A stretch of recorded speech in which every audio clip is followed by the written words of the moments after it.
जब शेयर बाजार गिर रहा था तो लोग बातें कर रहे थे कि ये घटना हो जाएगी, उसके बाद शेयर बाजार को एक सपोर्ट मिलेगा, एक क्यू मिल जाएगा, ये घटना हो जाएगी तब मिलेगा। लेकिन एक के बाद वो सारे इवेंट होते जा रहे हैं, लेकिन उस कोई भी इवेंट शेयर बाजार को सहारा देने के लिए तैयार नहीं है। चाहे बजट का इवेंट हो, रिजर्व बैंक का इवेंट हो, या फिर अब मोदी और ट्रंप की मुलाकात भी हो गई, फिर भी शेयर बाजार को लगता है कि अब पता नहीं किस बात का इंतजार है। और इस बीच लोगों के पोर्टफोलियो लाल होते ही जा रहे हैं। अब हर किसी के मन में ये सवाल उठता है कि ऐसे हालात में क्या करना चाहिए। क्या कोई ऐसी वजह है जिससे हम सब अनजान हैं और जो बेच रहे हैं सिर्फ उन्हीं को इस बात का पता है, या फिर जिस तरीके से गिरावट आई है शेयर बाजार में, अब एक आम निवेशक को समय आ गया है कि अब डर खत्म करने के लिए वापस से शेयर बाजार में धीरे धीरे करके पैसा लगाने का। ऐसे तमाम सवाल इन दिनों आपको आम तौर पे सुनने को मिल जाएंगे। आपसे कई बार आपके मन में होगा, कई बार ऐसे सवाल आपसे पूछ रहे होंगे लोग। तो इन सारे सवालों का जवाब ढूंढने की कोशिश करेंगे आज आवाज़ अड्डा में। और हमारे साथ विशेष मेहमान हैं।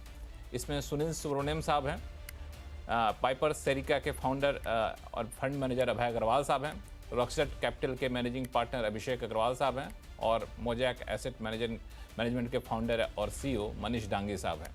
आप सभी मेहमानों का बहुत बहुत स्वागत हमारे शो में। हम लोग हर फ्राइडे को ये शो करते हैं और इस उम्मीद के साथ करते हैं कि शायद अब ये गिरावट इसी हफ्ते रुक जाएगी, लेकिन हर हफ्ता एक नई गिरावट का दौर देखने को मिलता है। सुनील सुब्रमण्यम साहब, अब तो बहुत हो गया। अब तो आपको ट्रंप साहब, मोदी साहब मिल भी लिए, कोई वैसी दुर्घटना भी नहीं हुई, अच्छी अच्छी बातें हो गई। अब तो समझ जाना चाहिए, फिर भी डर बना हुआ है। क्योंकि देखिए, ये सब जो चीज, उसमें बजट एक पॉजिटिव टिक था, आरबीआई पॉलिसी एक पॉजिटिव टिक था, मगर अभी भी अर्निंग सीजन की जो पूरी आंकड़े नजदीक आ रहे हैं ना, वो शायद ग्रोथ दिखा रहे हैं, मगर उम्मीद से कम ग्रोथ दिखा रहे हैं। और वो खाली वो नहीं, फ्यूचर आउटलुक की जो गाइडेंस मिल रहा है इन कंपनियों से, वो भी बहुत खास सपोर्ट नहीं दे रही है। और फिर आपने देखा कि आरबीआई गवर्नर भी वो 6.8 के 6.7 के करीब उन्होंने प्रोजेक्ट किया, पर अभी तक के आंकड़े उसको पूरी तरह सपोर्ट नहीं दे रहे। तो डोमेस्टिक इकोनॉमिक ग्रोथ और डोमेस्टिक अर्निंग्स, ये दोनों अभी तक सपोर्ट नहीं दे रही है। और बाकी के जो भी चीज है कि कंजम्पशन आएगा, अगर 1 लाख करोड़ पैसा लोगों के हाथ में गया तो कितना कंजम्पशन में डालेंगे, कितना सेविंग में डालेंगे, ये बात उठती है। और फाइनली मैं कहूंगा कि जो सेक्टर रोटेशन और कैप कर्व का रोटेशन हो रहा है, क्योंकि जो एफआईएस की सेलिंग के कारण डोमेस्टिक के कारण फंड फ्लोज बहुत ज्यादा है। इस महीने भी देखे अपना 40,000 से ज्यादा करोड़, 38,000 प्योर इक्विटी में और 8,000 हाइब्रिड में मिला है।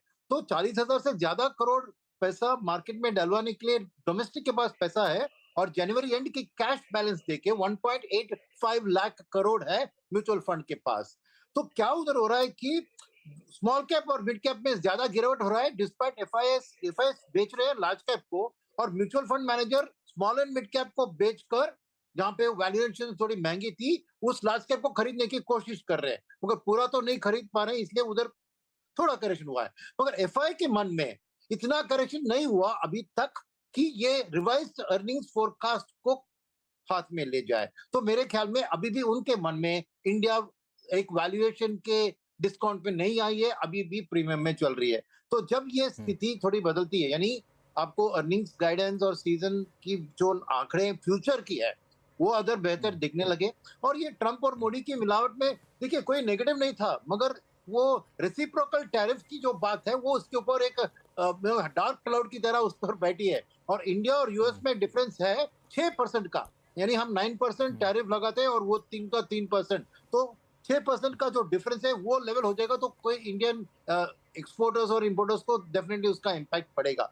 ये सब चीज के कारण मार्केट अभी भी उतनी एक खुश की हालत में नहीं है, वही मैं कहूंगा।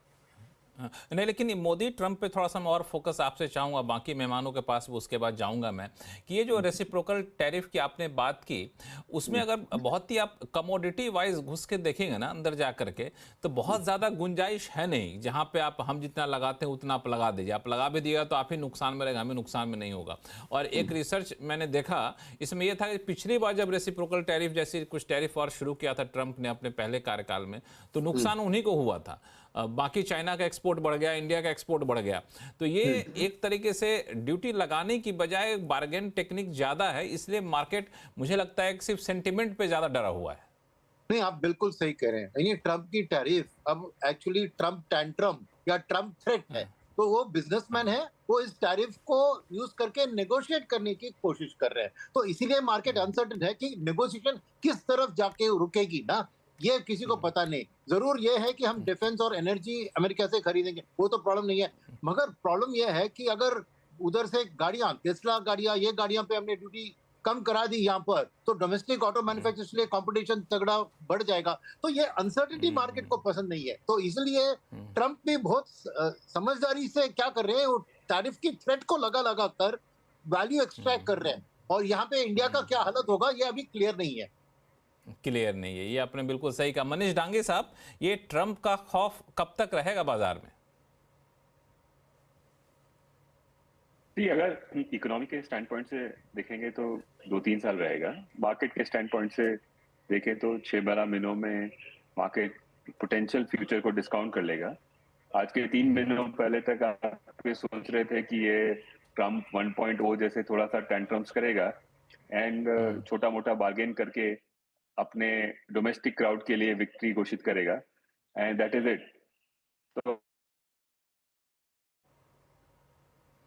आपका नेटवर्क कुछ कमज़ोर है, शायद ऑडियो चला गया है। एक बार दोबारा से कनेक्ट होंगे तो फिर हमसे बाकी बातचीत करेंगे। अभय अग्रवाल साहब, इन्होंने बड़े अच्छे से कहा मनीष डांगे जी ने कि 6-7 महीने की बात है, मार्केट उसको फैक्टर इन कर लेगा, उसके बाद इकोनॉमी पर 2-3 साल लगेगा। आप लोग का असेसमेंट क्या कहता है?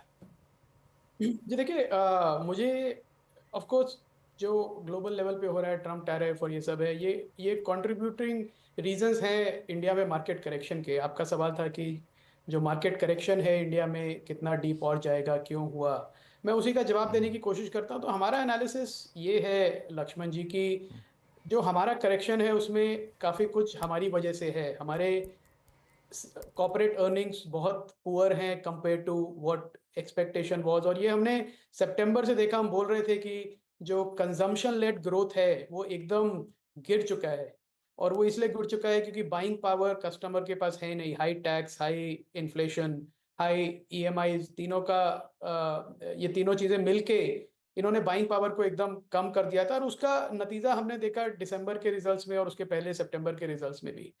अब थोड़ी रिकवरी है पर अभी भी अर्ली डेज हैं। तो मुझे लगता है मार्केट ने थोड़ा देर से इस बात को समझा। मार्केट थोड़ा डिनायल मोड में था कि अर्निंग्स जो हैं, और जो एनालिस्ट भी हैं, जो मैं देखता था रिपोर्ट सबकी बहुत ही रोजी टारगेट्स की, पैसा आता रहेगा, एफपीआईज कहाँ जाएंगे, एफपीआईज के लिए इंडिया ही ग्रोथ स्टोरी है। तो वो आई थिंक वो जो सारे भ्रम थे वो सब टूट गए हैं अब। और जो जिस हिसाब से सेलिंग हो रही है, रोज की रोज डिप पे कोई लेता है फिर वो गिर जाता है, तो कॉन्फिडेंस भी पूरा शेकन है। तो इस माहौल में एक किसी को ब्लेम करना कि ट्रम्प के टैरिफ की वजह से मार्केट गिर गया, मुझे नहीं लगता कि उसकी वजह से मार्केट गिरा है या फिर उसकी वजह से ऊपर जाएगा। आई थिंक हमें अपने ही इंटरनल अर्निंग्स पे फोकस करना पड़ेगा कि कैसे हमारी कॉर्पोरेट अर्निंग्स जो है ग्रोथ कैसे वापस आएगी, और वही अट्रैक्ट करेगा इस वैल्यूएशन पे फॉरेन इन्वेस्टर्स को, डोमेस्टिक इन्वेस्टर्स को।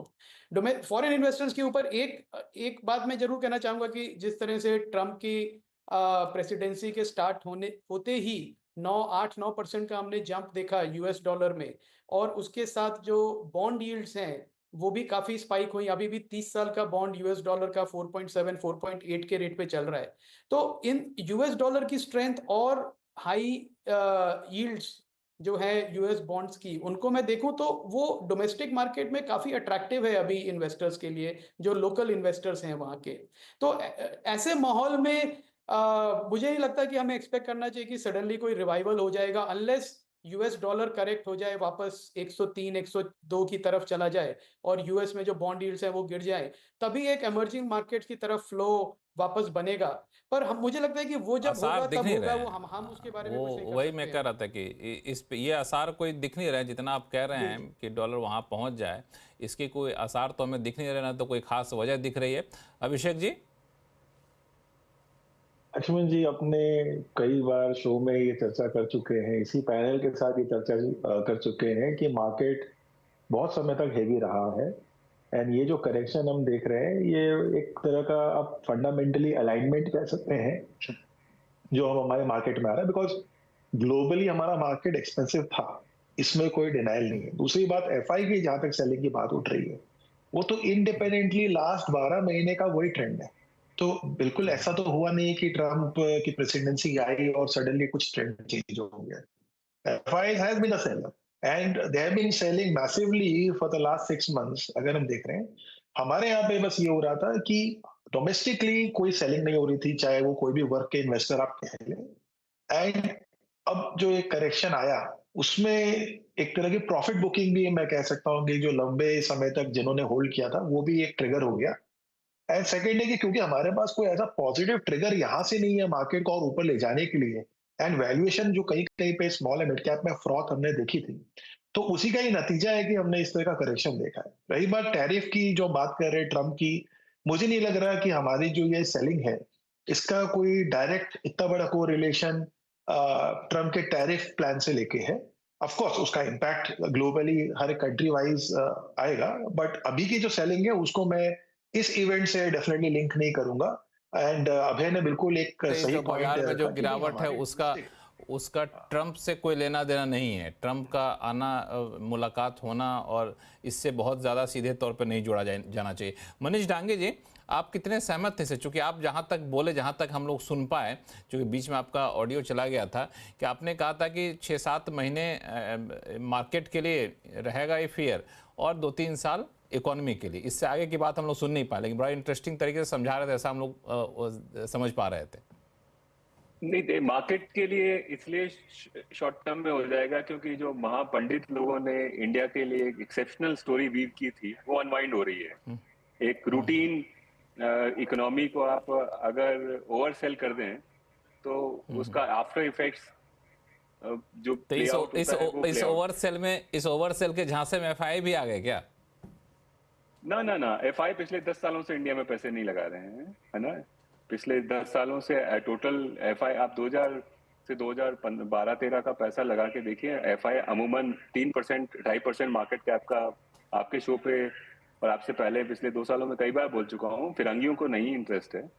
इंडिया एक अच्छा देश है, हम एक अच्छी 5.5-6% की ग्रोथ इकोनॉमी है, 9-10% का नॉमिनल जीडीपी ग्रोथ करते हैं। एक एक्सेप्शनल बूम आया था प्रॉफिटेबिलिटी में कोविड के बाद में, वो एक वन ऑफ था, वो अनवाइंड हो रहा है और वही आज मार्केट में प्ले आउट हो रहा है। कुल मिलाकर के 3 साल की इतनी मेहनत मशक्कत के बाद में 8-8.5% का कैगर बना है। कुछ दिनों में ये 6-8 महीनों के अंदर ये फ्रॉड चली जाएगी। कुछ लोग जो बड़े एक्साइट होकर के सर्कस में गुजरते हैं वो बाहर चले जाएंगे और फिर वापस से मार्केट में वही रिटर्न बनने लगेगा। तो मेरे ख्याल से वो ये ओवर सेल का अनसेलिंग हो रहा है। जहां तक ट्रम्प का इकोनॉमिक इंपेरेटिव की बात है, मैंने ये कई जगह लिखा है कि इसका इम्पैक्ट थोड़ा लंबा रहने वाला है। ये ट्रम्प 1.0 जैसा नहीं है, थोड़ा इडियोलॉजिकल है। तो वहां उस देश की प्रॉब्लम दूसरी है, वो पिछले 100 सालों से विश्व पे राज्य कर रहा है और आज एक बहुत ज्यादा अच्छी सी प्रोबेबिलिटी बनी है कि वो चाइना उसकी हेजेमनी को क्रॉस कर देगा या ऑलरेडी क्रॉस कर चुका है। न सिर्फ मैन्युफैक्चरिंग में बट टेक्नोलॉजी में भी ऑलमोस्ट हर एडवांस टेक्नोलॉजी में चाइना अमूमन बराबर है। अब वो बायोटेक हो जाए, एआई हो जाए, रोबोटिक्स हो जाए, तो उस चक्कर में आज जो अंतिम हथियार है यूएस का वो ये है कि किसी तरीके से अनसेटल करो मार्केट को, हर जगह से इकोनॉमीज को अनसेटल करो।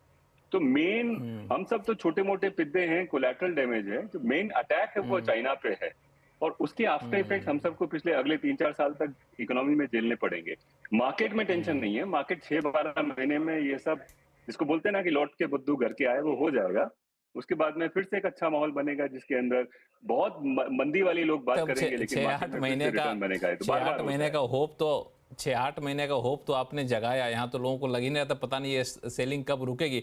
लेकिन आपने जो बात की बड़ी इंटरेस्टिंग, हाँ नहीं 6-8 महीने का होप का मतलब ये नहीं है। देखिए, दो तरह से अब है ना, बाहर भागने, कई लोग क्या करें कि बाहर जाओ उसकी भगदड़ बचाने की कोशिश कर रहे हैं। ये ऑलरेडी गाड़ी उस ट्रैफिक में फंसी हुई है। अब इन्वेस्टर को हमारे इस शो पे अब ये बात करने का महत्व नहीं है कि अब आप निकलो यहाँ से, अब रुको, अभी 6-12 महीने रुको, चीजें ठीक हो जाएगी। और यहाँ से ऐसा नहीं, मेरा व्यू तो आपके दर्शकों को अच्छी तरह से पता है 1-1.25 साल से लेकिन हाँ, अब ये एक responsible citizen of the market रहने का के लिए मेरा दायित्व है कि ये नहीं बोलूं मैं अब यहाँ से भागो, क्योंकि सिस्टम हाँ, कभी भी हाँ, किसी को एग्जिट नहीं दे सकता। आपने दबा के माल लिया है पिछले 1.5 साल 2 हम्म, सालों में, जैसे कि हम्म, इस रात की कोई सुबह नहीं वैसी हालत में अब हम्म, उल्टी होगी थोड़ी बहुत, लेकिन अब रुकने का समय है। अब किसी सिस्टम लेवल पे हम एग्जिट नहीं दे सकते, इसलिए ये कॉल नहीं दे सकते इस शो से हम लोगों को अब निकल लो यहाँ से, अब हाँ, चुपके नहीं, से बिल्कुल। बैठे रहो, अब 5-10 है तो सालों अब में रही। अच्छा रिटर्न बनेगा। हाँ, हाँ, अब है तो रही है, 5-10 साल तक अच्छा रिटर्न बनेगा। ये था कि जो उतार चढ़ाव आना था वो तो अब धीरे धीरे अब स्थिति शायद सामान्य होती जाएगी। लेकिन एक जो बात आपने कही वो हम लोग भी नोटिस कर रहे थे। सुनील सुब्रमण्यम साहब, इन्होंने बड़ा अच्छा कहा कि ट्रंप के साथ जो है पूरे दुनिया पे दबदबे का जो उसका जो ये था दबदबा था वो एक तरह से खतरे में आ रहा है। इसी वजह से भी अनाप शनाप चीज़ें कदम उठा रहा है। और ये हम लोग देख भी रहे हैं, जितने भी घोषणाएं की गई ट्रंप की तरफ से, हम क्या करेंगे, अमेरिका क्या करेगा, इसकी घोषणाएं कम हुई हैं। दूसरों को किस तरह से उंगल करें, उस पर कैसे डंडा चलाएं, उसकी घोषणाएं ज्यादा, दूसरा हमारे घर में ना घुसे, उसकी कोशिश ज्यादा हो रही है। नहीं, जरूर देखिए, अभी तक ट्रंप ने इंडिया के खिलाफ डायरेक्ट आवाज उतना नहीं उठाया, कुछ डायरेक्ट इंडिया के ऊपर टैरिफ की बात नहीं की। आई थिंक मोदी जी को अच्छा वेलकम दिया गया, और वो 4th हेड ऑफ स्टेट है जिसने आमंत्रित किया। ऑफ तो ये स्टेट ही सब नहीं है, पॉजिटिव सिर्फ सिग्नल्स हैं। 20 दिन के भीतर भीतर, महज 23 दिन के अंदर अंदर पहुंच गए मोदी, वहां मुलाकात हो गई, अपने आप में बड़ी बात थी, इसमें कोई शक नहीं। करेक्ट। तो बात यह है कि मेरे को देखो, इंडिया स्पेसिफिक मैं कुछ नेगेटिव एक्सपेक्ट नहीं कर रहा हूँ ये ट्रम्प एडमिनिस्ट्रेशन के कारण, क्योंकि अल्टीमेटली ट्रम्प को सस्ता लेबर का एडवांटेज चाहिए, वो खाली इंडिया से मिल सकता है। और क्योंकि चाइना के साथ उनकी एक पॉलिटिकली एंड इकोनॉमिकली दोनों ऑपोजिशन है, इंडिया का इसमें फायदा उठाने की कोशिश कर सकते हैं, और जरूर इसमें हम फायदा पाएंगे एक मीडियम टर्म में। मगर ये क्या होता है कि वो इकोनॉमिकली अच्छी होगी, ओके। मगर जो मैं मनीष जी से थोड़ा इसमें डिफरेंस ऑफ ओपिनियन हूँ कि well overall economy impact Trump के कारण जो हम इसमें स्मार्टली प्ले करेंगे तो हमारे लिए पीएलआई स्कीम और इसका एडवांटेज उठाकर हम हमारी इकोनॉमी को मजबूती दिलवा सकते हैं। देखिए, दो चीज, अभी हम टैरिफ वैरिफ लगाए उसको छोड़कर उसमें ऑलरेडी हमने कम करा दिया, मगर फ्यूचर अपॉर्चुनिटीज इसका फायदा हम उठा के, क्योंकि अल्टीमेटली ट्रम्प को भी लोकल इन्फ्लेशन नहीं बढ़ने का है उसको टैरिफ लगा के। तो नेचुरली अगर चाइना के ऊपर टैरिफ लगा रहा है तो उसको सस्ते में कहीं से चीज चाहिए, तो इंडिया एक मौका है, हमें स्मार्टली इसको यूज करना है। और 18 to 24 मंथ्स में मैं समझता हूँ कि हमारी इकोनॉमी में बूस्ट ये ट्रम्प के कारण ही मिल सकती है, वो एक बात है। बट सेकंड बात जो आपने कहा कि हम बाकी देश की ओर ध्यान दे रहे हैं, क्योंकि अल्टीमेटली इंडिया का एक्सपोर्ट में शेयर 2% है, चाइना का 13% है।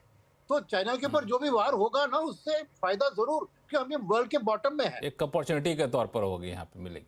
जरूर। हाँ, बिल्कुल। एक चीज जो आपने बात कही, इस पे मैं अभय अग्रवाल साहब के पास जाऊंगा आपकी बात को लेकर। पिछले सवाल के जवाब में आपने कहा था कि फंड मैनेजर क्या क्या एफआई तो जा रहे हैं, लेकिन डोमेस्टिक फंड मैनेजर जो स्मॉल कैप मिड कैप में जहां पैसा था उससे पैसा निकाल करके लार्ज कैप में जा रहे हैं।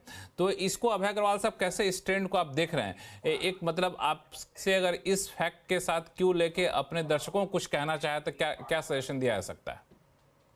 देखिए, अब मैंने ऐसे फ्रैंकली एम्पेरिकली जितना मैं लोगों से इंटरेक्ट करता हूँ, जो मेरे कोलीग्स हैं इंडस्ट्री में, मैंने कोई ऐसा मूवमेंट नहीं देखा कि कोई सडनली मिड कैप बेच के लार्ज कैप में जा रहा है। हो सकता है थोड़ा बहुत सेक्टोरल नहीं, मतलब एलोकेशन चेंज हो थोड़ा बहुत, पर कोई बड़ा नहीं हुआ। जैसे मनीष ने कहा कि जो अगर आपको पैनिक करना है तो आपको जल्दी पैनिक करना चाहिए, बाद में पैनिक करके कोई फायदा नहीं है। तो अभी हम इस जोन में हैं कि जो होना था, मार्केट को जितना प्रेशर लेना था लार्जली हो गया है। बॉटम कितना है और क्या करेक्शन आएगा, आई थिंक मैसेज वही है कि आपके पास अगर अच्छे क्वालिटी के स्टॉक्स हैं जो ओवर वैल्यू हो गए थे, हो सकता है वो अब अंडर वैल्यू हो जाए। मार्केट तो वैसे ही रहेगा, कभी लीनियर नहीं रहेगा, कभी परफेक्टली वैल्यूड नहीं रहेगा, और उसी इन्वायरमेंट में इन्वेस्टर्स को अपॉर्चुनिटी ढूंढनी पड़ती है।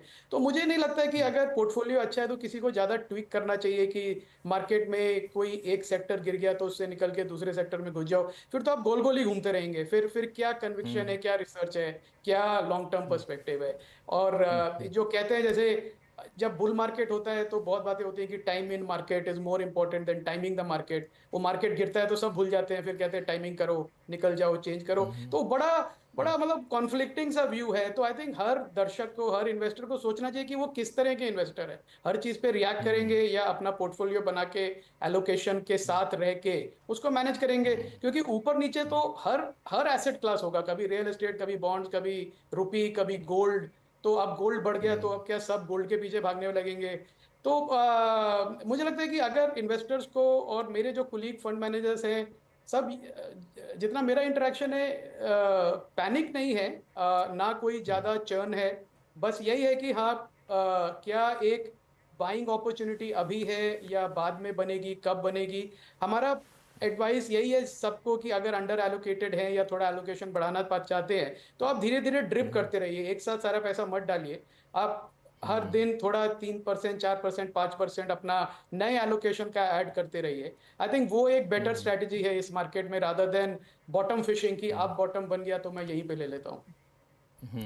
बिल्कुल। आप मनीष जी, इसमें अभिषेक जी, आपको क्या लगता है कि आप लोग क्या कर रहे हैं आजकल, जो कैश पड़ा हुआ उसको किस तरीके से यूज कर रहे हैं? जी, क्लियरली सिलेक्टिव बाइंग तो शुरू कर दी है और वो बिल्कुल रिकमेंडेड है, बिकॉज अगर हम पीक से देखेंगे तो बहुत सारे स्टॉक्स जो है वो 30 से 40 से 50% तक जा चुके हैं। इंडेक्स लेवल पे हम अगर बात कर रहे हैं तो वहाँ इतना बड़ा नंबर कंपैरेटिवली नहीं दिखता है। For example let's say all time high से स्मॉल कैप इंडेक्स 18% डाउन है, बट उसी स्मॉल कैप इंडेक्स के अंदर में जब हम स्टॉक स्पेसिफिक देखेंगे तो वहाँ नज़ारा कुछ अलग दिख रहा है और वो शायद 30 से 40% डाउन है। तो उस तरह से हाई क्वालिटी स्टॉक जो है, जहाँ पे आपको पता है लॉन्ग टर्म स्टोरी आपकी इंटैक्ट है, ग्रोथ स्टोरी है, तो वहां पे अब आपके पास एक प्राइस एडवांटेज आ गया, क्योंकि अब वो पीक से आपको एक एक मच रीजनेबल वैल्यूएशन में आपको भाव मिल रहा है। एंड बिल्कुल मैं भी यही रिकमेंड करूंगा कि सिलेक्टिवली बाइंग शुरू कर देनी चाहिए, क्योंकि बॉटम तो आप फिगर आउट कर नहीं सकते, टॉप हमें किसी को पता नहीं है, बट ये जोन डेफिनेटली एक डिसेंट जोन है जहाँ पे बाइंग शुरू कर सकते हैं। और ये भी बिल्कुल सही बात है कि हर चीज पर रिएक्ट करके आप कहीं नहीं जाएंगे। सो अगर आपकी focus equity as a class है और आप एलोकेशन यहाँ करने ही वाले हैं, तो यस बने रहें, और जहां पे एवरेज करना है या फ्रेश बाइंग करनी है उस तरह का एक बास्केट आप बना के बिल्कुल आगे बढ़ सकते हैं। सेक्टर स्पेसिफिक तो हम लोग चर्चा इस शो में नहीं करते हैं, लेकिन सेक्टर स्पेसिफिक कुछ अगर आप सजेशन दे सकें कि आप लोगों का पसंदीदा कहाँ पे सेगमेंट है जहाँ बाइंग शुरू कर रहे हैं? तो सेक्टर वाइज मेरी उतनी फोकस नहीं रहती जितनी बॉटम अप अप्रोच रहती है स्टॉक स्पेसिफिक, बिकॉज कई बार ऐसा होता है कि एक अच्छा। सेक्टर बहुत करेक्ट हो चुका है, बट उसमें भी अच्छे अच्छे नाम होते हैं। जैसे रियल एस्टेट है, अगर हम देखेंगे तो रियल एस्टेट की स्टोरी खत्म नहीं हुई है, एंड सबसे ज्यादा करेक्शन हमें उसी सेक्टर में मिला है। अब वहां पे कोई ट्रम्प की पॉलिसी का या किसी की पॉलिसी का रिएक्शन नहीं होना है, क्योंकि वो हमारी डोमेस्टिक स्टोरी से रिलेटेड है। सीमेंट यहीं का है, स्टील यहीं का है, कंज्यूमर भी यहीं का है।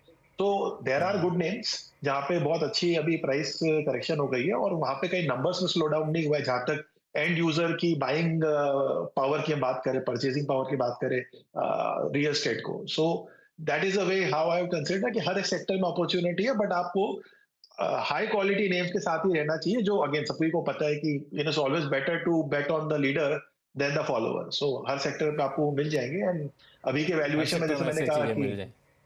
मिल ही हाँ, जाएंगे, बिल्कुल बिल्कुल। है ही। हाँ। सुनील जी कुछ जोड़ना चाहते हैं? सुनील सुब्रमण्यम साहब। नहीं, मैं ये कह रहा था कि अगर सितंबर, अभी 6 महीने के आंकड़े मैंने देखे तो अगस्त से फरवरी बनता है ना, तो एफआई की सेलिंग सितंबर से शुरू हुई, और उस पीरियड में देखे तो लार्ज कैप का गिरावट 5% है, मिड कैप का 12 और स्मॉल कैप 250 इंडेक्स का 15%। तो इससे साफ ये जाहिर है कि लार्ज कैप क्यों उतना नहीं गिरा, क्योंकि एक वो बड़ी कंपनी है, फ्री फ्लोट ज्यादा है, मगर फंड मैनेजर्स की रीलोकेशन ग्रेजुअली उस तरफ हो रही है, वो मैं देख रहा हूँ सेक्टर रोटेशन के कारण, क्योंकि इसी पीरियड में पीएससी पब्लिक सेक्टर इंडेक्स 25% गिरा है।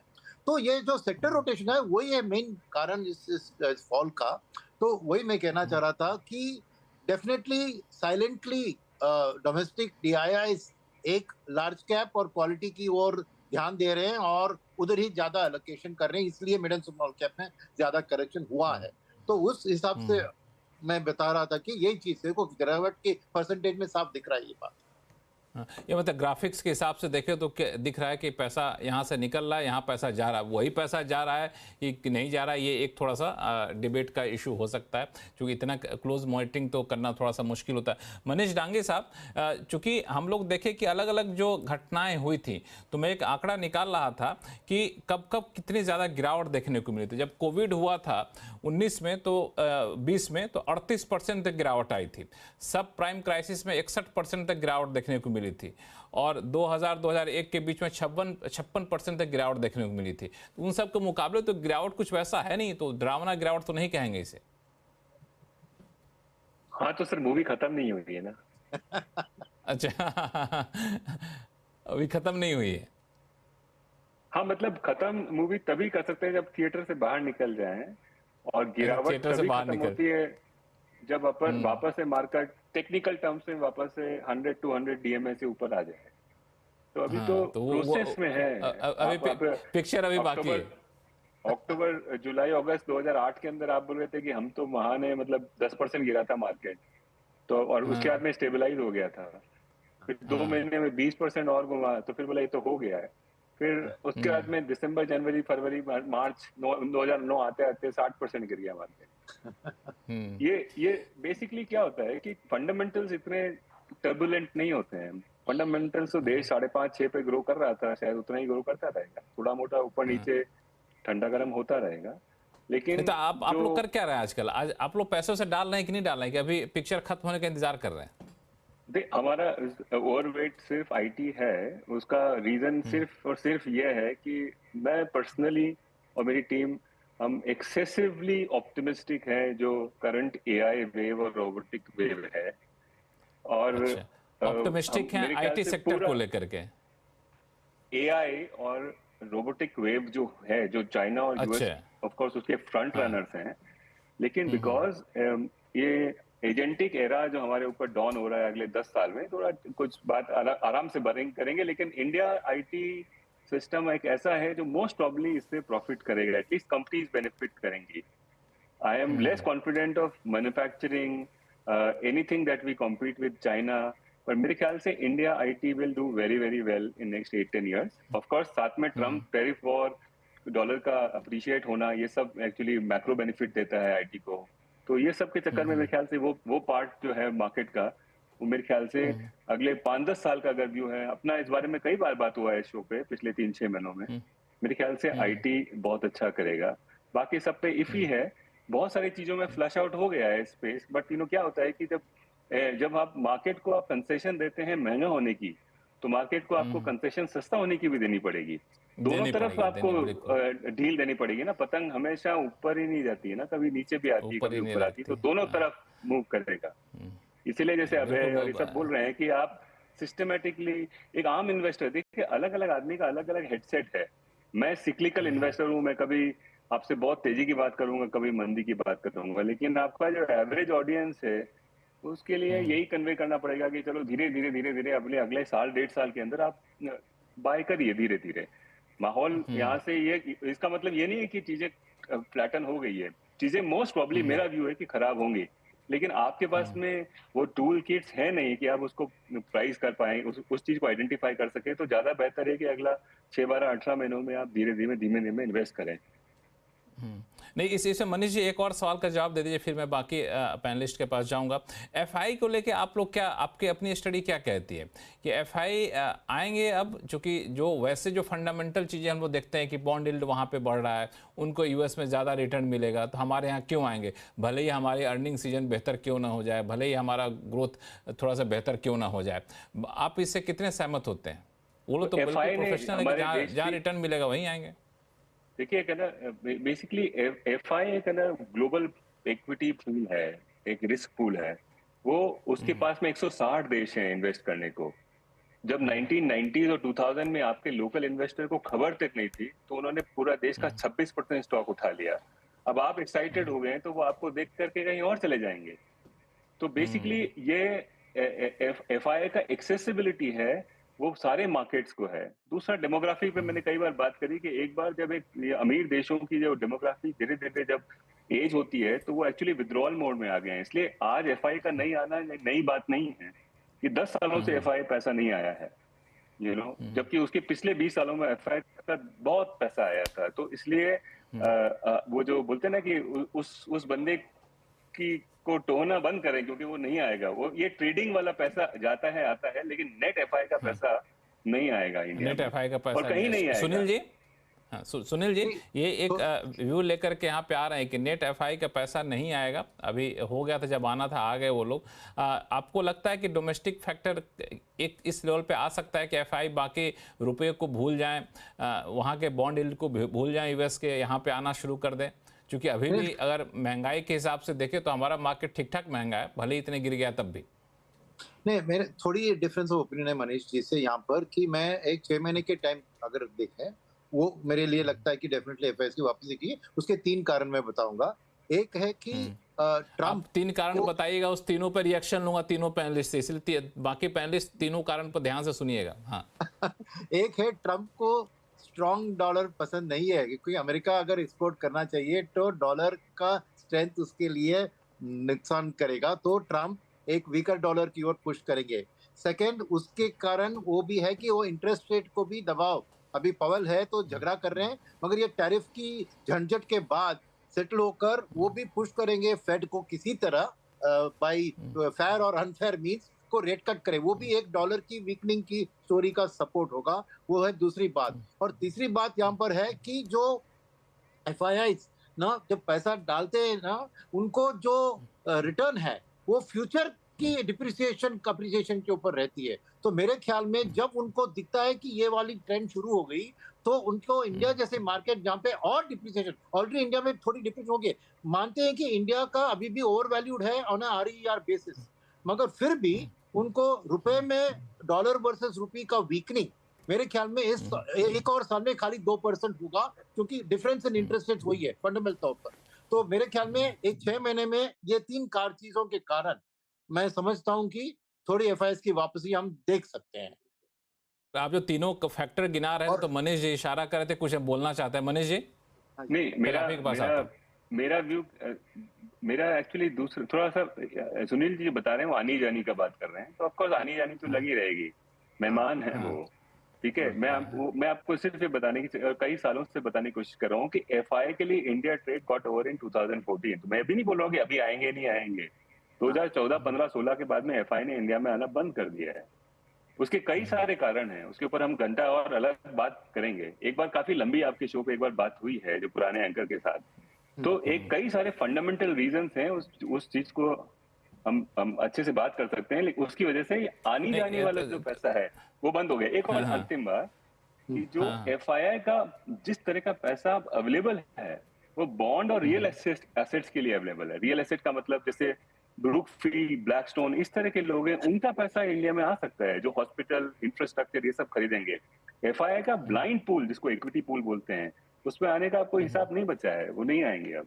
ये मैं 10, 5 साल, 15 साल की स्टोरी बता रहा हूँ। अगले 6 महीने में क्या हो रहा है मुझे कुछ पता नहीं है। हो भी सकता है आ जाए, हो सकता ना है। लॉन्ग टर्म की स्टोरी बता रहे हैं। अभय अग्रवाल साहब, आप इसमें क्या ऐड करेंगे? देखिए, मेरा थोड़ा सा मैं एक, अब अगर मुझे अलाउ करें तो मैं थोड़ा डिफरेंशिएटेड इसमें व्यू अपना दूंगा एज अ फंड मैनेजर। नहीं, बिल्कुल। शो का मकसद ये है कि अलग अलग व्यू रखे जाएं। सब आदमी एक ही व्यू को रखेगा तो फिर दर्शक को बैलेंस्ड ज्ञान कैसे मिलेगा?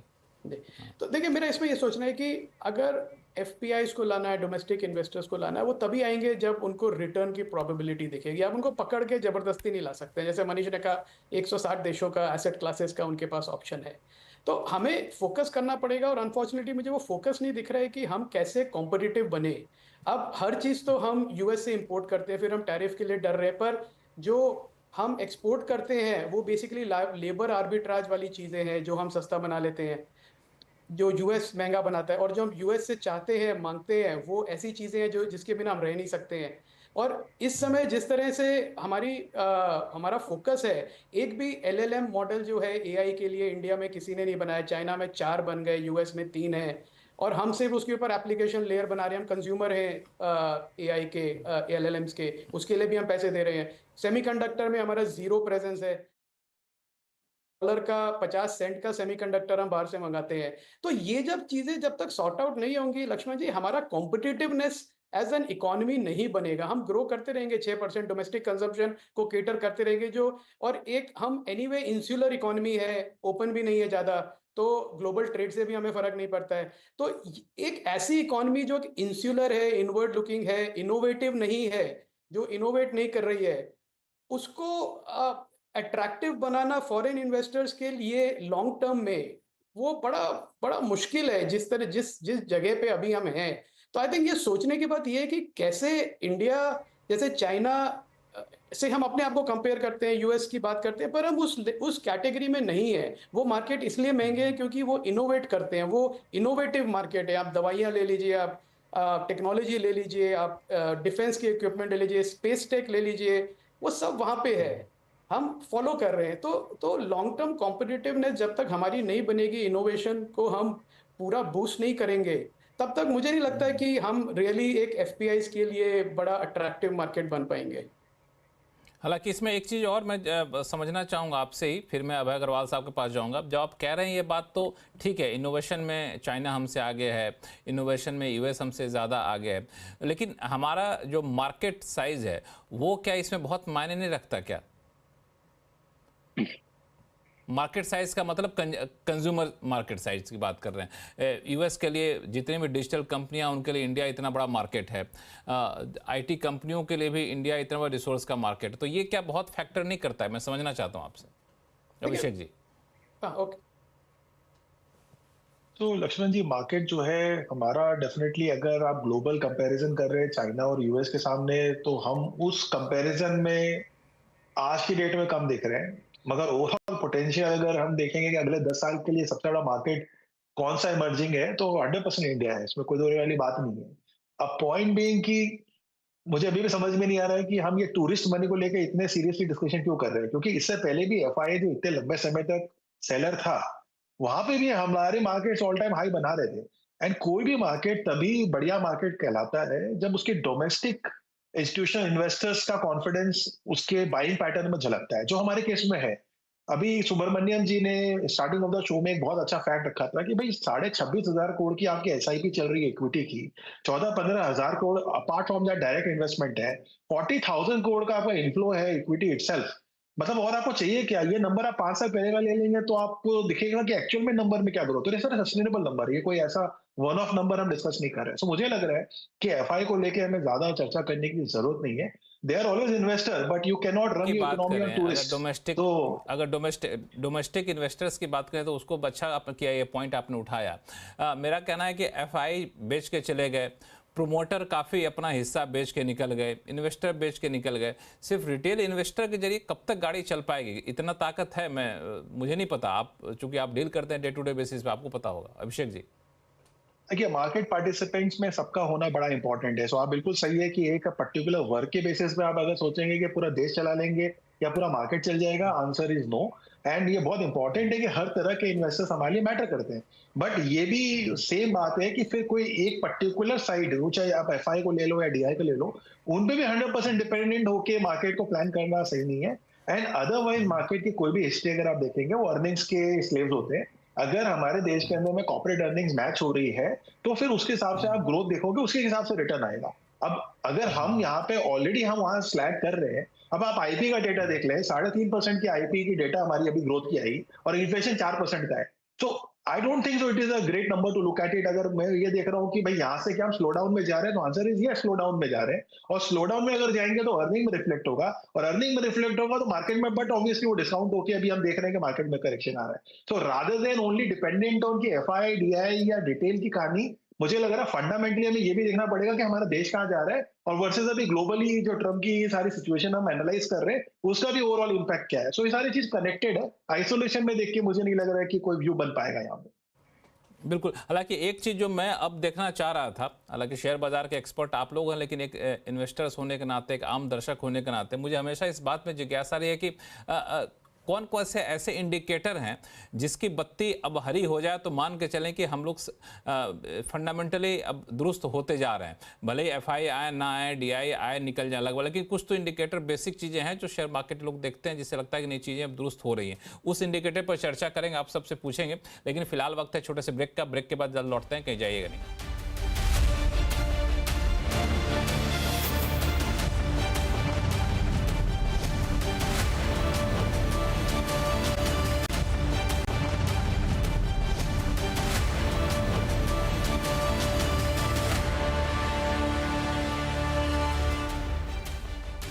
ब्रेक के बाद एक बार फिर से आपका स्वागत है। आज आवाज अड्डा में हम लोग चर्चा कर रहे हैं कि बाजार की चाल पे, बाजार में गिरावट कब रुकेगी। अब तो यूएस प्रेसिडेंट के साथ पीएम मोदी की मुलाकात भी पूरी हो चुकी है, अब क्या हमें देखना चाहिए। तो मनीष डांगी साहब, मैं आपके पास सबसे पहले आऊँगा कि वैसे कौन सी रेड लाइट को देखें जो ग्रीन हो जाए तो माने कि नहीं अब हम लोग फंडामेंटली ठीक हैं। हम सिम्टमेटिक की बात नहीं करें, सिम्टम अलग हो सकते हैं, लेकिन फंडामेंटली हम ठीक हो रहे हैं जब हम लोग आश्वस्त हो जाएं। आपके हिसाब से सबसे बड़ा फैक्टर क्या होगा? नहीं, ऐसा एक्चुअली क्या कॉम्प्लेक्स होता है मार्केट, तो मार्केट पॉइंट ऑफ व्यू से इसलिए पूछा सवाल आपसे मैं, जो कॉम्प्लेक्स होता है इसलिए बताइए आप। मतलब नहीं, कॉम्प्लेक्स मतलब मुश्किल नहीं, कॉम्प्लेक्स मतलब जैसे एक मॉल है ना, तो समझ, जटिल होती है है। उसमें। तो हाँ। बेसिकली अगर मार्केट पॉइंट ऑफ व्यू से DXY इंडेक्स या USD INR और US ट्रेजरी है ना, तो ये तीन चीजों को आप देख सकते हैं। वहां पे ईज अप होना चालू होगा, तो वो एक्चुअली फाइनेंशियल कंडीशंस को आपको बताएगा कि चीजें बेहतर हो रही है, रिफ्लेक्ट करता है। लोकल इकोनॉमी को देखेंगे तो इंडिया के अंदर इतने अच्छे इंडिकेटर्स नहीं है, but NONG, non oil non gold import और PV सेल्स, जो कारों की बिक्रियां हैं, ये दोनों एक अच्छे इंडिकेटर होते हैं जो बताते हैं कि नई चीजें यहाँ से बेहतर हो रही हैं। इनफैक्ट कंजम्पशन पिछला साल के मुकाबले चीजें यहाँ से थोड़ा बहुत बेहतर हो रही है, इकोनॉमी इतनी खराबा नहीं हो रही इंक्रीमेंटली, चाहे चीजें बेहतर हो रही है, ऑलरेडी दिख रहा है। लास्ट ईयर वाज जब आप बहुत मार्केट के अंदर एकदम दम भर रहे थे, तो उस वक्त चीजें ज्यादा खराब हो रही थी। और फिर अगर एशिया में देखें तो शायद कोरिया और ताइवान के जो एक्सपोर्ट्स हैं या फिर उनके मार्केट्स कैसा कर रहे हैं, खास करके कोरियन मार्केट, वहां से आपको एक मोटा मोटी ग्लोबल डिमांड दिखती है। और फाइनली एक छोटा सा इंडेक्स होता है, सरप्राइज इंडेक्स जिसको बोलते हैं, सिटी सरप्राइज इंडेक्स, वो ब्रॉडली US और यूरोप का जो सरप्राइज, अगर डेटा पॉजिटिवली सरप्राइज करे तो चीजें शायद बेहतर होने लगेगी। उसमें से ऐसा कभी भी ऐसा नहीं होगा कि सारी खराब और सारी अच्छी हो, कुछ चीजें खराब रहती है, कुछ चीजें अच्छी रहती है। एज ऑफ टुडे मोमेंटम बेहतरी का लग रहा है इंक्रीमेंटली। तो एकदम अगर मेरे को 3 महीने का आप व्यू पूछेंगे तो चीजें शायद यहाँ से बेहतर होगी, लेकिन प्योर अगर सिर्फ इंडिया सेंट्रिक व्यू पूछेंगे तो चीजें यहाँ से अगले 6 से 12 महीने तक है ना, चीजें शायद खराब हो सकती है इकोनॉमी में। बिल्कुल। सुनील जी, मेरे लिए ये अप्रैल में जो अर्निंग्स सीजन होगी, वहां पे नॉन एनर्जी नॉन बैंकिंग के अर्निंग्स में मेरे को अपग्रेड देखने की जरूरत है। तभी ये करेक्शन हुआ है और अर्निंग्स अपग्रेड होगी तो वैल्यूएशन ठीक लगेगी, तो मार्केट में आपको दोनों FII DI की खरीदारी बढ़ सकती है। तो मेरे लिए वो अर्निंग सीजन अप्रैल 10 से जो शुरू होती है, अगले जो 45 डेज में उसको पिक्चर सामने आ जाएगा। और इस पूरे साल का यानी अप्रैल टू मार्च 25-26 का एक गाइडेंस टोटल EPS एक्सपेक्टेशन अगर वो बढ़ता है, तभी आपको एक ग्रीन सिग्नल ट्रिगर होगा। ये आप जब से मैं शो में आपके साथ बैठता हूं, आप हमेशा अर्निंग सीजन पे बहुत ज़्यादा जोर देते हैं। और जब दूसरा अर्निंग सीजन था तब भी आपने ये बात कही, तीसरा भी चला तब भी आप कह रहे हैं। मैं एक चीज़ समझ लूँ आपसे, फिर बाकी दोनों मेहमानों के पास जाऊंगा, अभिषेक जी और अभय जी के पास, कि ये अर्निंग सीजन जो है, अर्निंग सीजन से आपका मतलब क्या है? सिर्फ रिजल्ट बेहतर आए या फिर कमेंट्री बेहतर आए, वहां से भी क्यों मिल सकता है? मेरे को क्या है कि फॉरवर्ड गाइडेंस जो कमेंट्री से बनती है और वो एक्चुअल EPS की गाइडेंस जो फ्यूचर के लिए देते हैं, ये दोनों मिलाकर ये जो पिछला जो अर्निंग्स ऑलरेडी हो चुका है उसका मार्केट में कुछ असर नहीं है, क्योंकि वो डेड स्टॉक है, उसका ऑटोप्सी ही हो सकता है। फ्यूचर की अर्निंग्स गाइडेंस कमेंट्री प्लस जो नंबर जो एक्चुअली वो कमिट करते हैं कि आएगी ना, उसी के ऊपर मैं कर रहा हूँ। तो 1 ईयर फॉरवर्ड अर्निंग्स की बात कर रहा हूँ मैं। तो ये अभी जो Q3 के अर्निंग्स आए हैं उससे कुछ आपको बेस मजबूत होता दिख रहा है कि नहीं? अब यहाँ से थोड़ा सा बेहतर गुंजाइश दिख सकती है? देखिए, क्वार्टर ऑन क्वार्टर अर्निंग्स के नंबर्स बढ़ गई है, जैसे मनीष जी कह रहे थे बेहतर है, मगर जो मार्केट की एक्सपेक्टेशन थी उससे कम आई है। तो मार्केट में वो भी है। अगर आप पूछ रहे थे, और एक पॉइंट मेरे को ऐड करना है कि मार्केट की कंसेंसस एस्टिमेट से बेहतर आना है, क्योंकि एक्चुअल अर्निंग्स की ग्रोथ एक बात है, मार्केट एक एक्सपेक्ट करती है, क्योंकि मार्केट के पार्टिसिपेंट हर कंपनी के पास जाके जानकारी लेते हैं, इकोनॉमी की जानकारी लेते हैं, वो एक कंसेंसस में एस्टिमेट बनाते हैं। मार्केट के एक्चुअल अर्निंग्स को, उस कंसेंसस को बीट करना है, तभी आपको एक फॉरवर्ड अपवर्ड मूव है। अभय अग्रवाल साहब, आपके हिसाब से ऐसा कौन सा इंडिकेटर है जो जब पॉजिटिव जोन में आ जाए, फिर ग्रीन हो जाए, तो आपको लगने लगा कि नहीं अब चीज़ें दुरुस्त हो गई? हालांकि आप काफ़ी आशावादी हैं, वैसे आपकी बातचीत से लगा हमें।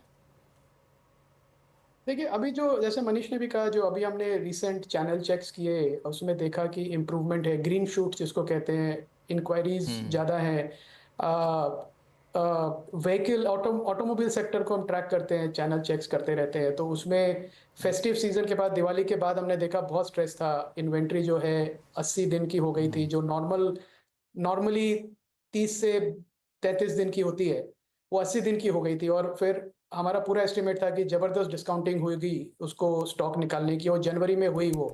मतलब जिस तरह की डील्स मिली मार्केट में, जिसने लॉस किया पर जिसको गाड़ी लेनी थी उसको उसमें फ़ायदा हो गया। तो अब उस डिस्काउंटिंग की वजह से जो अब इन्वेंट्री है वो करीब 18 दिन की हो गई है ऑन एन एवरेज।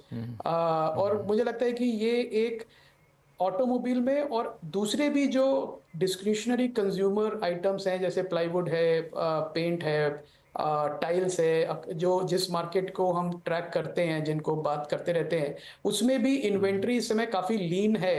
और लीन है इसलिए क्रेडिट ऑफटेक पे भी बैंक्स पे भी फर्क पड़ा, क्योंकि जो डीलर्स हैं वो इन्वेंट्री नहीं रख रहे हैं, तो फिर उनको वर्किंग कैपिटल लाइन लेने की जरूरत नहीं है।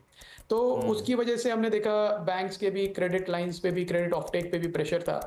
मुझे लगता है कि थोड़ा अगर इंक्वायरीज इंप्रूव हुई यहाँ से, अभी जैसे बजट का फायदा हुआ, थोड़े दाम भी कम हो रहे हैं, दूध के दाम कम हुए काफ़ी समय के बाद रिसेंटली, तो एक ऐसा इन्वायरमेंट बन रहा है कि जहाँ पे buying power after a long time वापस आएगा कंज्यूमर के पास, और वो जाके वापस कंज्यूम करना शुरू करेंगे। तो अगर ऐसा होगा तो वापस एक इन्वेंट्री बिल्डअप होगा सिस्टम में। इमीडिएटली नहीं होगा, 2-3 महीने लगेंगे, पर at least we are on that track. तो अगर मैं यही ट्रैक कर रहा हूँ कि अभी इन्वेंट्री की क्या स्टेटस है इन चैनल्स, और अगर ये लगेगा कि अब इन्वेंट्री पे अब जो डीलर्स डिस्ट्रीब्यूटर्स हैं वो कंपनीज पे प्रेशर डाल रहे हैं कि वो जल्दी जल्दी माल भेजें क्योंकि डिमांड अच्छी है, तो मेरे लिए वो बहुत एक पॉजिटिव साइन रहेगा अर्निंग्स के लिए। वो एक पॉजिटिव साइन रहेगा अर्निंग्स के लिए। अभिषेक जी, आपको क्या लगता है, आपके हिसाब से इंडिकेटर क्या होता है जब आप लोग थोड़े ज़्यादा उत्साहित हो जाते हैं? तो जितने सारे पॉइंट्स ऑलरेडी डिस्कस हो चुके हैं वो तो सारे कंसिडर करना ही पड़ते हैं, बट एक और फैक्टर है जो एटलीस्ट मैं पर्सनली, अच्छा, आपके लिए चैलेंज है कि बाकी सब लोगों ने बोल दिया तो मैं क्या बोलूं? बट एक पॉइंट है जो एटलीस्ट मैंने देखा है कि जब भी आप इसे 10 साल के हिसाब से अगर आप कभी कंपेयर करेंगे, ये पर्टिकुलर नंबर जो है वो हमेशा थोड़ा सटीक बैठता है, वो है मार्केट कैप टू जीडीपी का रेशियो। तो कहानी बड़ी सिंपल है कि अगर हमारी टोटल मार्केट कैप लेट से अभी 4-4.5 ट्रिलियन डॉलर है और हमारी इकोनॉमी का 4 ट्रिलियन डॉलर है, इसका मतलब मार्केट कैप हमारी इकोनॉमी से ज्यादा आगे जा चुका है। तो उस तरह से रेशियो देखेंगे तो एक टाइम पे जो कि अगर आप पीक लेंगे मार्केट का तो 150% तक हम चले गए थे, विच इज अगर आप हिस्ट्री से कभी देखोगे तो कभी नहीं हुआ इंडिया में।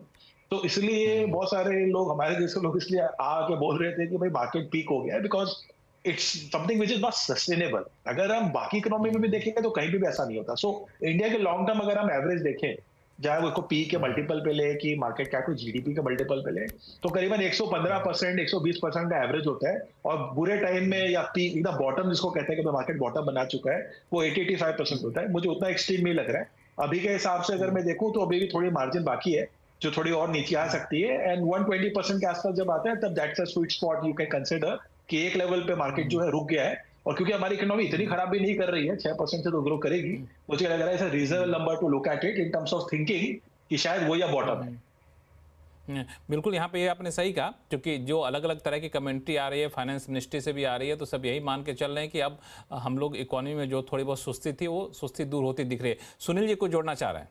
नहीं, खाली एक पॉइंट है जो एक positive surprise out of the blue जो हो सकता है कि ये ट्रम्प की जो ड्रिल बेबी ड्रिल, और अगर रशिया यूक्रेन वॉर में उन्होंने कुछ भी शांति लाए ना, तो तेल का दाम अगर ये 75 ब्रेंट क्रूड का 65 या 60 की ओर चली जाए तो इंडिया के लिए बहुत गेट्स ओपन हो जाएंगे। ये उम्मीद नहीं है मैं, मगर अगर हो गया तो मार्केट दौड़ेगी भयंकर एफआईएस की वापसी, क्योंकि इंडिया 85% ऑयल इतना इंपोर्ट करता है। तो ये एक ब्लैक बॉक्स इवेंट है, मैं एक्सपेक्ट नहीं कर रहा हूँ, हो गया तो छप्पड़ फाड़ के पैसा। हालांकि इसमें एक चीज मैं जोड़ना चाहता हूं सुनील जी, अगर आप उसमें रिएक्शन देना चाहते तो दीजिएगा, कि दरअसल यूएस प्रेसिडेंट लगातार पुश इस बात के लिए कर रहे हैं कि हम जो ऑयल निकाले ना उसको आप खरीदिए। अभी जब पीएम गए थे तो वहां भी इस तरह की चर्चा हुई। अब समस्या ये है कि यूएस जो ऑयल निकाल रहा है, जो ड्रिल कर रहा है, वो नई टेक्नोलॉजी के साथ कर रहा है, तो वहां पे एस्टिमेट ये कहता है कि उसका कॉस्ट ऑफ प्रोडक्शन बढ़ जाएगा। अब मान लिया जाए मार्केट में ऑयल हमें $50 के आसपास मिल रहा है, 60 का मिल रहा है, वो 70-80 पे बेचने को मजबूर करेगा, तब तो हमारे लिए बड़ा मुश्किल होगा ये तो।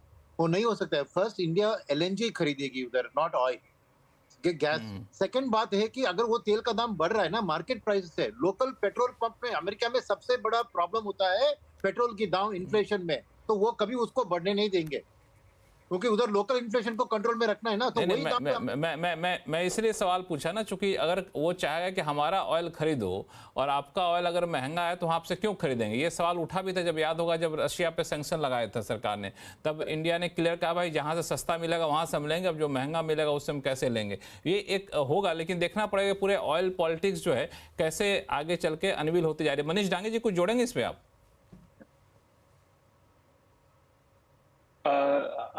मेरे ख्याल से जैसे बताया सुनील जी ने कि थोड़ा बहुत क्रूड का हमारा जो इंपोर्ट है मिडिल ईस्ट और रशिया से, वो उधर पिवट करना पड़ेगा ओवरऑल एनर्जी कंजम्पशन का। आई थिंक बड़ा ट्रेड इंडिया का डिफेंस है, वहां पे वो जबरदस्ती आपको जो मोटा मोटी ये ट्रेड हो चुका है, तो मेरे ख्याल से वहां पे एक बड़ा है। तीसरा आपको सस्ती मोटरसाइकिलें मिलेंगी बहुत जल्दी हार्ले डेविडसन की। चौथा आपका बेसिकली फ्रूट्स वगैरह के अंदर हम अभी तक बहुत प्रोटेक्शनिस्ट थे, लेकिन अब क्योंकि यूएस बहुत बड़ा एक्सपोर्टर है तो वो हमारे लिए तो अच्छा, फार्मर के लिए अच्छा नहीं है, लेकिन अब जब क्लास का पॉलिटिकली सेंसिटिव होगा कि वहाँ हम बहुत ज़्यादा ज़्यादा हाँ बहुत ज़्यादा ओपन कर पाएंगे, इसके लिए हमें थोड़ा सोचना पड़ेगा, क्योंकि हमेशा से ये एक पॉलिटिकली सेंसिटिव रहा है। तो इंडिया बहुत हैवी ड्यूटी लगाता है, तो उसके लिए पुश करेगा। लेकिन जिस तरह से ट्रंप ने कहा, कार का जिक्र किया खुद अपने प्रेस कॉन्फ्रेंस में, तो हो सकता है कार जैसी चीज़ें और डेविडसन पे तो हम लोग ऐसी ड्यूटी कम कर चुके हैं, तो आप खरीदना चाहें तो खरीद सकते हैं। अब शायद सस्ता में आना शुरू हो जाएगा, नोटिफिकेशन इशू हो ही गया है। लेकिन इन सारे बातचीत के अंत में हमारे दर्शक ये जानना चाहते हैं कि ठीक है आप लोग तो बड़ी बड़ी बातें कर ली, ऐसा हो सकता है वैसा हो सकता है, अब जिनके पास पैसा वैसा है वो क्या करे अभिषेक जी? पैसा है तो लगाना है, रखे कैश तो आपको ज्यादा पाएंगे नहीं। सवाल बस यही आता है कि लगा लिया कल लोग 5% गिर गया तो और रोना पड़ेगा तब तो। नहीं, वो तो झेलना पड़ेगा। देखिए मार्केट के अंदर में अगर कोई इंसान ये कहे कि मैं इसे परफेक्टली टाइम कर सकता हूँ, तो वो डेफिनेटली मार्केट का बंदा नहीं हो सकता। तो ये तो बहुत पक्की बात है कि आपने पैसे लगाए तो तेजी का मार्केट में जल्दी पैसे बन जाते हैं, और मंदी के मार्केट में जैसे अभी है गिरते भी है। बट फिर कब लगाना चाहिए, सवाल वही है, डिस्कशन वही है। सो स्टैगर्ड वे में ही लगाना सबसे राइट स्ट्रेटेजी है। एसआईपी का एक माध्यम तो प्रूवन है, बट अदरवाइज अगर किसी के बाद लमसम लगाने के लिए, तो जैसे कहा कि इसे 2-3 ट्रांच में हम डिवाइड कर लें तो आप बेटर वे में प्राइस को जो है एवरेज आउट कर पाएंगे। बाकी और कोई तरीका नहीं है कि जहां पे हमने फिगर आउट कर ले कि सबसे सस्ता कहां से ले लें। अभय जी, पैसा लगाएं कैसे लगाएं? कुछ किस्तों में लगाएं कि एक ही साथ लगा दें कि 2-3% करके लगाते रहे? आई थिंक सिंस मैं ये एज्यूम कर रहा हूँ कि जो इन्वेस्टर है वो लंबे समय तक इन्वेस्ट करना चाहते हैं, एज अ सेविंग मैकेनिज्म देख रहे हैं, नॉट एज अ स्पेकुलेटिव कि चलो मैंने सस्ते में ले लिया, अच्छा ट्रेड कर दिया, अगले महीने निकाल दूंगा। उन इन्वेस्टर्स को मेरी कोई गाइडेंस नहीं है फ्रैंकली, क्योंकि वो मुझसे बेटर समझते हैं उसके बारे में। पर जो लंबे समय तक अपना सेविंग, हाँ जो ट्रेडिंग वाला है वो उसके सबके अपने व्यूज होते हैं, वो किसी के नहीं सुनते हैं, अपने ही मन की करते हैं। तो पर जो लॉन्ग टर्म इन्वेस्टर है, मुझे लगता है अच्छा मौका है। जब मार्केट में एक सेल ऑफ आता है तो अच्छे स्टॉक्स बुरे स्टॉक सब सेल ऑफ हो जाते हैं। तो थोड़ी मेहनत करें तो उसमें मौके इसी मार्केट्स में मिलते हैं, ऐसे ही मार्केट्स में मिलते हैं। और फिर जो मैंने देखा है, मैं 95 में सिटी बैंक में काम करता था, मैं फंड मैनेजर था जब निफ्टी का इंडेक्स, निफ्टी स्टार्ट हुआ था 700 के लेवल से स्टार्ट हुआ था मेरे ख्याल से। तो अब 700 के बाद आज वो है जहाँ भी 24,000 23,000 के लेवल पे। तो एक लॉन्ग टर्म इन्वेस्टर के लिए शॉर्ट टर्म वॉलेटिलिटी है वो बेनिफिट करती है उसको, उससे चिंता ना करें, उससे चिंता ना करें। मतलब आप अपना अच्छा पोर्टफोलियो बनाएं, उसको ज्यादा ट्वीक ना करें। गोल्ड बढ़ गया तो गोल्ड के पीछे ना भागें, जो है उस जो समझ में आता है उतना ही करें, और एज अ सेविंग ये सबसे अच्छी रणनीति होगी। वही सबसे अच्छी रणनीति होगी। अब समय चूंकि खत्म हो रहा है, तो आप सभी मेहमानों का बहुत बहुत धन्यवाद हमारे शो में आने के लिए और अपनी बात काफ़ी स्पष्ट तरीके से रखने के लिए। उम्मीद करता हूँ शो के जरिए हमारे दर्शक कुछ न कुछ क्यू जरूर मिल रहा होगा। तो आवाज़ अड्डा में फिलहाल इतना ही। देखते रहिए CNBC आवाज़। नमस्कार।